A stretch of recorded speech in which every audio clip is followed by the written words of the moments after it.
Bonjour tout le monde et bienvenue sur ma chaîne 100% couture.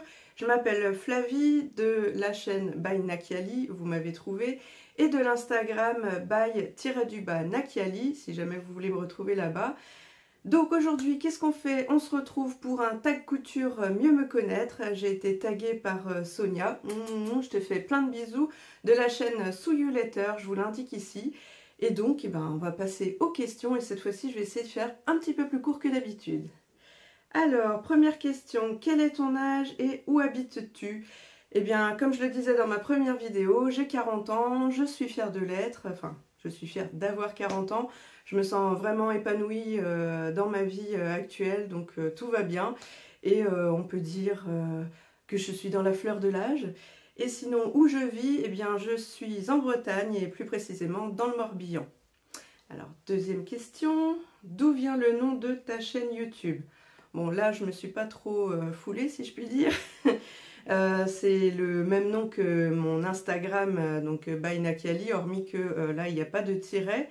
Et en fait, Nakiali, je vous donne mon petit secret, c'est une contraction des prénoms de mes 3 chattes noires adoptées à la SPA. Donc la première s'appelait Nala, donc le Na de Nakiali s'appelait parce qu'en fait elle est partie se promener le dimanche 26 mai 2019 avec ma deuxième et en fait elle n'est jamais revenue, donc je ne sais pas, est-ce qu'elle a retrouvé sa liberté parce qu'elle était un petit peu comment on va dire, indépendante? Est-ce qu'elle a trouvé une autre famille ou est-ce qu'il lui est arrivé un malheur? J'en sais rien. On va prier pour que ce soit une des deux premières solutions. Alors ensuite, la deuxième, elle s'appelle Kiara, donc K-I-A-R-A, donc j'ai gardé le Kia. Et la petite dernière s'appelle Kali, donc là j'ai gardé Li, comme ça c'est plus harmonieux à dire, Na, Kia, Li. Voilà le petit secret dévoilé. Alors on passe à la suite. Troisième question. Quel est ton parcours scolaire? Alors, en primaire, j'ai sauté le CE1, comme on dit. En fait, donc j'avais un an d'avance, j'ai pas fait de CE1. Ce qui m'a permis, en fait, au lycée, de changer de voie. C'est-à-dire que j'avais commencé une première scientifique qui m'a pas plu. Ça m'a même dégoûté des maths. Le prof était un agrégé. Il était dans son monde. Je pense qu'il aurait été plus à l'aise à la fac ou enfin pour des études supérieures et en lycée, moi il m'a complètement perdue. J'adorais les maths et là finalement j'en étais dégoûtée. J'ai dit stop, moi je veux pas continuer là-dedans, je veux changer. Et donc même si mes profs me laissaient passer en terminale, j'ai dit non, je veux redoubler et changer de série. Donc je me suis lancée dans un bac économique et social, donc bac ES. Et après ça, j'ai eu mon bac. À 18 ans, je me suis lancée tout de suite dans la vie active. J'ai trouvé donc un emploi dans ce que je voulais. Et après 10 ans de carrière, j'ai voulu fonder une famille. Et comme mes horaires étaient atypiques, j'ai changé complètement d'univers. Donc j'ai fait une reconversion professionnelle. Je suis retournée à l'école à 28-29 ans avec mon bébé sous le bras, si, si je peux dire ainsi. Et donc je suis retournée à l'école et en moins d'un an, j'ai passé donc et obtenu un BTS assistant de gestion PME-PMI qui s'appelle maintenant BTS GPME. Et puis donc je me suis lancée dans une nouvelle carrière dans laquelle je suis actuellement. Voilà. Quatrième question. Quel est ton voyage le plus marquant? Alors là, je dirais sans hésiter mon voyage aux États-Unis en l'été 2002, puisqu'il y a eu les attentats du 11 septembre 2001, donc c'était l'année d'après, il n'y avait plus les Twin Towers. Et là, c'est vrai que ça a été, je sais pas comment dire, géant en fait. Tout est grand, tout est gigantesque là-bas. J'étais assez impressionnée parce que j'avais 21 ans à l'époque. Et sortie de ma petite province et de ma Bretagne natale, j'avais pas vu grand chose et là c'est vrai que s'ouvrait à moi un nouveau monde. Comme je vous dis, tout est grand là-bas, hein. Les rues, les routes, les voitures, les magasins, les buildings, enfin bon, voilà. Donc j'ai été très dépaysée, j'ai vu des choses assez jolies, j'ai pris plein de photos, enfin voilà, plein de souvenirs en tête. Je vous le conseille si vous êtes jamais allé. Donc moi j'avais fait New York, Washington et je me rappelle plus. Il y a une autre ville sur la côte, mais j'ai oublié. Il y avait toute une rangée de casinos le long de la plage. Bon, bref, c'était assez démentiel, on va dire. Démesuré, c'est le mot que je cherchais, démesuré. Alors, 5e question. Quel serait l'acteur, actrice idéal pour jouer ton rôle dans le film de ta vie? Alors là, quand j'ai vu la question sur les autres tags, je me suis dit, ouais, ça c'est balèze, c'est vraiment la question la plus difficile du tag, je vois pas du tout. Je commençais à me projeter, alors pas spécialement que je pensais être taguée, mais je me disais, oh, si on me posait cette question-là, mais je ne saurais pas quoi répondre. Donc j'ai demandé à mon mari et à ma fille. Alors ma fille, elle avait un petit sourire en coin déjà avant de me répondre, elle était pétée de rire intérieurement. Et je lui dis, bah vas-y, dis-le, tant qu'à faire qu'on sache. Et là, elle me dit en fait qu'elle avait pensé à Mimi Mati. Alors, je vous explique un peu le délire, c'est-à-dire qu'en ce moment, elle grandit pas mal. Hein. On est allé chez le médecin l'autre jour pour faire un petit bilan. Elle fait 1m64,5 et moi, je fais 1m66,5, 67. Du coup, elle n'arrête pas de me charrier sur le fait que, bah voilà, bientôt elle va être plus grande que moi, etc. Donc Mimi Mati, le côté, bah elle est toute petite, c'était un petit clin d'œil. Mais à y réfléchir, hormis que Mimi Mati est un petit peu plus petite que moi, qu'elle est blonde, finalement, si on regarde bien, c'est un petit peu la copine sympa, un peu pipelette, et gentille. Donc je dirais que ça me correspond quand même plutôt bien. Donc je valide quand même pour la blague l'inspiration de ma fille. Et alors mon mari, lui, m'a répondu tout de suite Michel Bernier. Alors c'est vrai que c'est pas mal aussi, parce que si on regarde, elle est brune, elle a un corps de rêve comme moi, taille mannequin, n'est-ce pas? Enfin brune ou châtain, ça dépend de l'inspiration du moment au niveau capillaire, hein, c'est comme tout le monde. Moi aussi j'ai eu des moments où j'avais des mèches blondes, rouges, enfin voilà.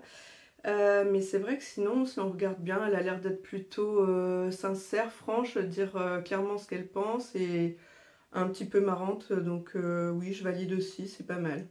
Et moi, bah, j'avais trouvé que Florence Foresti, mais je sais pas. Pour son côté pareil, à l'aise, cash, franche, je dis ce que je pense, un petit peu barrée et rigolote, je trouvais que ça me correspondait pas mal. Donc bah, je vous laisse choisir ce que vous voulez là-dedans. Après, voilà, je pense que ça dépend comment les gens me voient. C'est pas facile de se faire sa propre introspection, j'ai envie de dire. C'est plus facile si c'est les autres qui ont l'idée. Donc si jamais vous avez d'autres idées, n'hésitez pas à les mettre dans les commentaires. Je serais ravie de savoir à qui je vous fais penser. Voilà, voilà. Et donc, sinon, 6e question. Alors, s'il y a 2 personnes, c'est quel est votre meilleur souvenir ensemble? Et s'il y a une personne, quel a été ton meilleur moment dans la dernière année? Alors, j'avoue que cette phrase « dans la dernière année », ça m'a un petit peu laissé perplexe. Je ne voyais pas qu'est-ce que ça voulait dire. Est-ce que ça veut dire dans cette année en cours, dans l'année dernière? Donc, moi, je vais dire dans l'année en cours 2021 qui se termine. Donc là, je vais donner 2 souvenirs. Alors le premier, c'est cet été, nos vacances dans les Landes, dans un mobil-home, dans un grand camping qui était très bien équipé, et parce que on avait pris tout confort. Donc mobil-home avec plancha et jacuzzi sur la terrasse, la mer juste à côté, piscine aquapark dans le camping, comme ça tout le monde était content, la mer pour monsieur, piscine aquapark pour ma fille, puis pour monsieur aussi, un petit peu pour moi, mais sans plus. Et alors jacuzzi pour moi, parce que là, pour la petite histoire, on en avait commandé un, je sais plus moi, en mai je crois, sur un site belge, il n'est jamais arrivé. Alors soi-disant, il avait été bloqué vous savez, il y avait un bateau qui était coincé dans le détroit de Gibraltar, je crois, enfin bref, qui avait bloqué tous les navires qui venaient des pays asiatiques et tout pour les livraisons. Donc soi-disant que mon jacuzzi était là-bas, mais là nous sommes le 7 novembre, il n'est toujours pas arrivé. Or, depuis c'est débloqué, hein. Donc je pense en fait il n'était carrément pas construit le jacuzzi. Donc on va passer là-dessus. Donc pourquoi ces vacances ont été un petit peu mon moment préféré? Tout simplement parce qu'on a pris le temps de profiter de chaque instant. Alors vous allez me dire oui, c'est les vacances, on se détend, c'est normal. Mais ça a été plus que d'habitude en fait. Je pense que toute cette période de pandémie nous a tellement, je sais pas, mis à plat, saoulé, les contraintes, bah, finalement, oui, toute cette ambiance pas terrible, on avait besoin d'air et on s'est mieux rendu compte, enfin je sais pas, on a mieux pris le temps de savourer chaque instant, voilà. Donc les moindres petites choses du quotidien, aller se balader sur les petits marchés locaux, profiter d'un petit jacuzzi, soit tout seul, à deux, à trois, enfin, je sais pas comment vous dire, même les simples petits repas, se faire une petite salade, profiter du beau temps.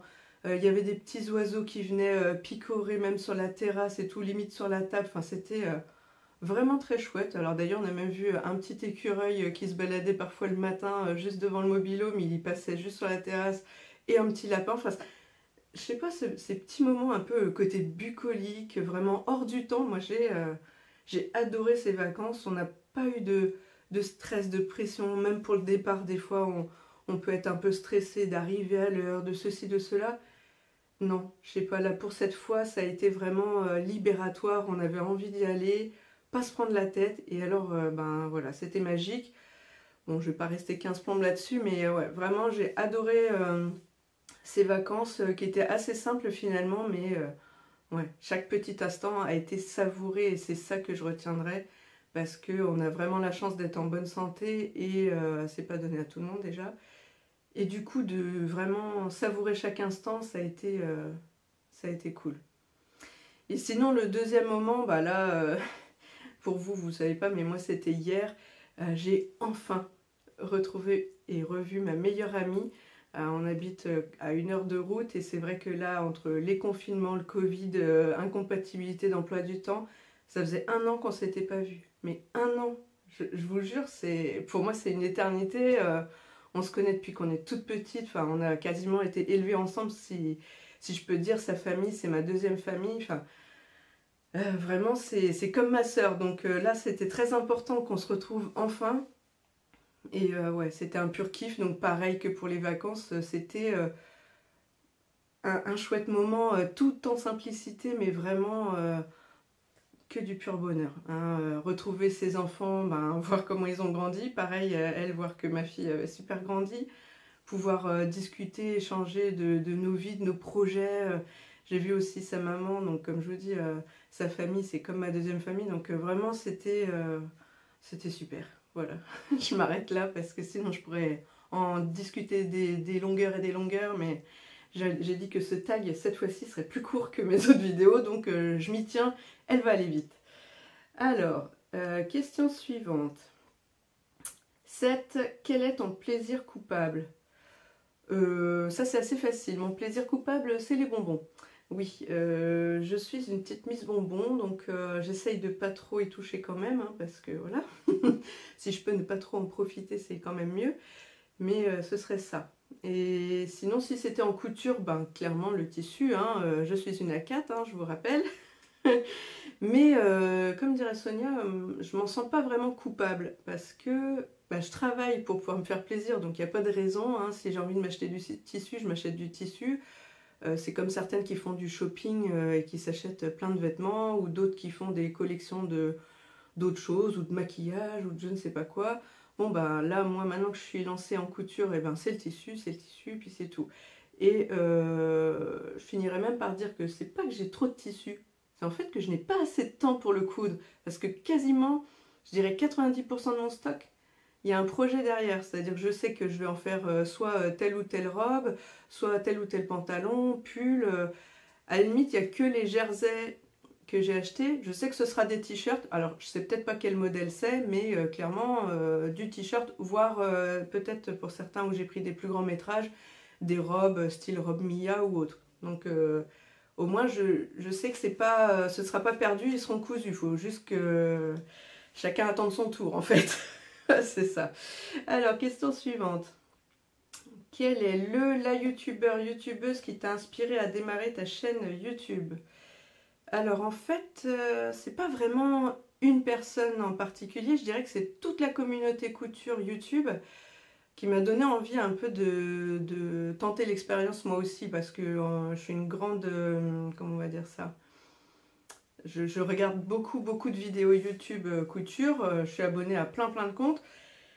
Et puis à un moment donné, c'est vrai que ça m'a titillé de tester aussi l'expérience. Alors bon, déjà je suis pipelette, hein, vous le savez. Puis comme ça me permet d'échanger avec vous d'une autre manière. J'ai mon compte Instagram, mais je me suis dit, bah voilà, si vous voyez qui se cache derrière mon Instagram, sachant que jusque-là mes photos, bah je mettais jamais ma tête, c'est peut-être plus facile pour vous d'échanger comme ça. Et puis, bon bah voilà, j'ai mis un peu de temps à m'y mettre parce que même si j'y pense depuis longtemps, déjà bah j'y connaissais rien, donc il fallait que je me mette à chercher comment on crée une chaîne, comment on crée une vidéo, comment on fait un montage, enfin il y a tellement de petites choses à savoir avant de se lancer que je voulais pas arriver comme ça et faire un truc un peu trop raté, hein. Donc j'ai essayé de travailler le sujet, pardon, je perds ma voix, de travailler le sujet avant de me lancer pour que ma première vidéo soit pas trop pourrave. Donc a priori, j'ai eu de bons retours, donc je suis contente, ça veut dire que je me suis pas trop mal débrouillée, hormis qu'il y avait les bandes floues, mais vous inquiétez pas, j'ai déjà commencé à filmer mon deuxième podcast et apparemment tout ça sera résolu. Voilà. Alors, ensuite, 9e question. Décris-toi en 3 mots. Alors, pour une pipelette, comment on dit en 3 mots. Bon, bah déjà, pipelette, hein, ça c'est facile, ce sera le premier. Je suis plutôt extravertie. Bizarrement, j'étais peut-être plutôt timide quand j'étais toute jeune, enfant, enfin voilà. Et mon parcours... alors pas scolaire parce que j'étais encore timide à cette époque-là, enfin sauf on va dire sur le lycée j'ai commencé à m'affirmer un peu plus et ma première carrière professionnelle là il a fallu que comme c'était assez masculin que je m'affirme un peu pour pas qu'on m'embête hein, et que je rougisse dès qu'on me dit un truc, voilà. Donc je dirais ça, extravertie. Et le troisième, je dirais plutôt rigolote parce que voilà, j'aime bien rire, faire rire, je me prends pas au sérieux donc j'ai toujours le sourire, ouais, je suis un peu la collègue ou la copine sympa qui a toujours le sourire, donc voilà, je vais m'arrêter là. Ensuite, dernière question, ouf, vous allez être sauver cette vidéo, je vois que je m'en sors pas mal, elle sera pas si longue. Où te vois-tu dans 10 ans? Bonne question. Alors, dans 10 ans, je dirais que je me verrais bien dans cette maison qu'on a achetée avec mon mari. Ouais, donc je me vois avec mon mari et la maison. Et ma fille, ça lui fera 10 ans, donc elle aura 22. Donc en études supérieures, je ne sais où. Et qui viendra régulièrement nous voir le week-end, les vacances, etc. Nous raconter un peu sa petite vie. Ouais, on va dire ça. Oh, et peut-être que d'ici là, j'aurai un vrai espace couture à moi. Sait-on jamais? Parce que pour l'instant, je suis comme Harry Potter, hein, je couds sous l'escalier dans la pièce à vivre. Et donc j'ai un tout petit coin couture comme ça. Je suis coincée sous l'escalier. Je me suis fait un petit bureau, voilà. Mais au moins, ça me permet d'avoir les machines à poste tout le temps. Ça, c'est déjà pas mal, j'avoue, par rapport à celles et ceux qui doivent sortir leur machine, mettre sur la table du salon ou de la cuisine. Moi, j'ai au moins ça. Les machines restent en place. Par contre, évidemment, pour tout ce qui est patron, scotchage, découpage, décalcage, coupe de tissu, tout ça, c'est sur la table à manger. Donc, voilà. Eh bien, on a fini. Alléluia. Alors, qu'est-ce que je vais dire maintenant? Alors évidemment, je vais vous mettre dans la barre d'infos toutes les questions, comme ça pour celles que je vais taguer, puis même celles et ceux qui ont envie de faire ce tag couture, même s'ils ne sont pas tagués, hein. Alors je vous les donne dans l'ordre alphabétique. Je reprends après avoir bu un petit coup parce que j'avais commencé ma liste de tags, je perdais carrément ma voix, donc je reprends, je les ai mis dans l'ordre alphabétique pour qu'on s'y retrouve. Je tag donc Audrey de la chaîne Audrey V, ma potterette préférée Débo de la chaîne Bissiou, Céline dans l'atelier de Célie, Emma de la chaîne Friendly Couture bien sûr, Debbie de Glow Up by Amy, Jen de Jen Création Couture, Elodie des Fantaisies d'Elodie, Pascal de Nona Créa Claire de la chaîne Tilupin et enfin Cécile de la chaîne Que font mes mains. Voilà, donc merci de m'avoir regardé et écouté. J'espère que vous en savez un peu plus sur moi, que ça vous a plu. Et puis, bah écoutez, je vous dis à bientôt pour une nouvelle vidéo podcast bilan couture et bonus. Je vous laisse, je vous fais plein de gros bisous. À bientôt!